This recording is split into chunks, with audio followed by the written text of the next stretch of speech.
Hello and welcome back. This is Uncharted Lost Legacy. Still playing through this. We're going to discuss today, however, is kind of related. It's about moral compasses, which you need maps, you need compasses in life. Sure we're not followed. That's a good idea. Cool. So we're trapped. So there are two kinds of moral compasses. There's the internal moral compass, that's what tells us what to do, but the way that we fine-tune our internal moral compasses is with the other type of moral compasses, which you might call external moral compasses. And they're basically philosophies, ways of thought, and so on that help guide us in making decisions and in doing things. As in these games, we are often guided by maps and compasses and so on. What the hell are they doing? So, I have in my possession the easiest moral compass you can possibly ever even think of or find. External, I should say. Easiest external moral compass. And the reason I am giving this compass to you at this point is because a lot of people out there seem to be guided by a different moral compass, and one that isn't really working anymore, if it ever worked at all. And that moral compass is political correctness. That's no longer working. And there are two main reasons why I'm saying that it's not working. First off, it is very complex, and it's in a constant state of flux. It's always changing. Don't care. And as it changes, a lot of people, myself included, have a hard time following all the changes. We're not all the way up on what's currently cool and popular, which that's what these changes seem to be. Not what's right, but what's popular, what the cool kids are doing, which doesn't really work that well as a moral guide. Now, What is that? Whatever it is, it's close. the second reason that I said it's not working, and I think this one's more viable, is that it's not about respect. Maybe it once was, but it no longer is. Aw, poor elephant. It is now currently about not offending people. So instead of being respectful towards people, you do what you can to not offend them. Hey, it's okay. Now, She's tripped. But I don't think she's really... the thing about not offending people Must have triggered the collapse. is when you're actively trying to not offend them, It's okay. you can't earn their respect. In fact, you're very Sorry, liable girl. to offend them We're by gonna get trying you not out. to offend them. Whereas, if you're respectful towards people, the vast majority of people will be respectful back. And yeah, there are always jerks out there who Stay calm. will, Talking to me or the elephant? you know, not respect you no matter what you do. But, Easy. yeah, mostly just show respect towards people.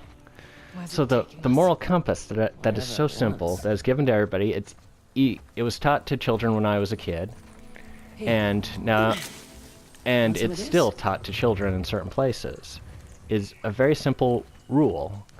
It was known as the Golden Rule when I was a kid, and it's do unto others as you would have others do unto you. Or to put it another way, don't do anything to anybody that you wouldn't want done to yourself. And that's kind of the whole point of this moral code. And the interesting thing about this is it's very, very viable. It can be used to solve the majority of your problems, and the ones that can't be solved by it, at least it makes a very good starting point for those that aren't solvable in that way. Aren't solved by this particular moral dilemma. So, as an example, we're going to take the game, ooh, it's very pretty here, the game Bioshock and Bioshock 2, the moral dilemmas in them, and apply the golden rule to them. So the first moral dilemma in both games is, should you kill the little sisters for your own gain? Well, I personally would not want to be killed for somebody else's gain, so yeah, very simple. So don't kill the little sisters. Very simple, very easy solution right there. Now let's look at the continuing and escalating moral dilemmas in BioShock 2. In BioShock 2, you have the option to kill someone based upon... selfish dickhead. Well, yeah, you have the option to kill someone or not kill someone.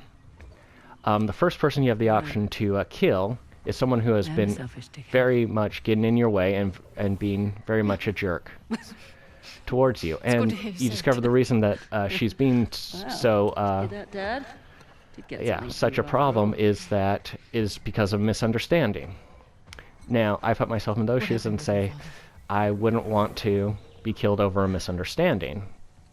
And it's an easy solution right there. Now, the second moral dilemma, like I said, it escalates, and this one's a bit trickier, is a man who has caused you considerable harm, and not only that, he has caused considerable harm to someone you love. Now, in that regard, it's much harder to make this decision. You know, you want revenge, or if not revenge, at least justice. But then I put myself in that solution and say, if I was in that position where I'd hurt somebody and hurt a lot of people, would I want justice meted out to me or mercy? And honestly, even if I didn't deserve it, I would prefer mercy to be handed out to me. And ultimately, when you look at it, it's not your job to met out justice, and it's not your job to seek revenge. It's... So, easy solution, easy resolution with the golden rule. Now, Charging, I think. Tell it to stop. the final one is really tricky. You have a gentleman who's was mutated into a monster, but before he mutated, he left a message for you asking that you kill him. But when you get into that position, you kill him once the mutation is complete, I should say. Once you get into that position, however, you discover that the person the monster he's mutated into likes who he is and doesn't want to be killed. So, do you listen to what he said to you currently, or what he previously said to you? Speaking for myself, I would prefer that people comply with my current request rather than a previous request. So Golden Rule does solve that, and you let the monster live. Deal. Come on. So it's an easy, simple way to solve a lot of these moral dilemmas. But it's often not used by adults, essentially. And I think there are two basic reasons. One is its source material. It comes from the Bible. And so a lot of people who don't believe in the Bible, who are atheists, or who are just simply believe a different religion, tend to reject things because it comes from a religion they don't believe in. In response to that, I'm going to quote something said by John Cleese, who I believe was a atheist, and he said that it's impossible to make fun of Jesus Christ because what he said actually makes sense.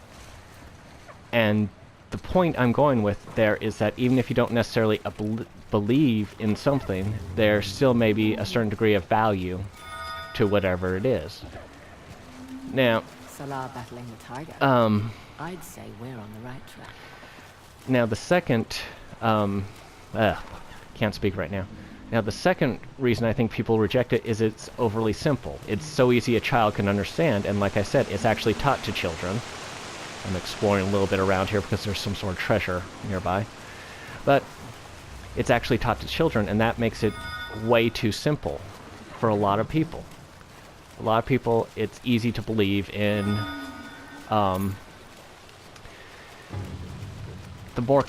as we become adults, we discover that a lot of the world is more complex than we had previously imagined. And so we perceive being adult as things being complex, when the truth of the matter is, oftentimes simple solutions are a lot easier to encounter, a lot easier to solve problems using the simpler solution. Which in this case, it is a very simple solution, and it is very easy to solve. So that's my, that's a look at easiest moral compass you can possibly use, and really several good reasons why you should use it, regardless of your own personal beliefs or systems. Like and subscribe if you liked it, and I hope you enjoyed it. I will see you next time.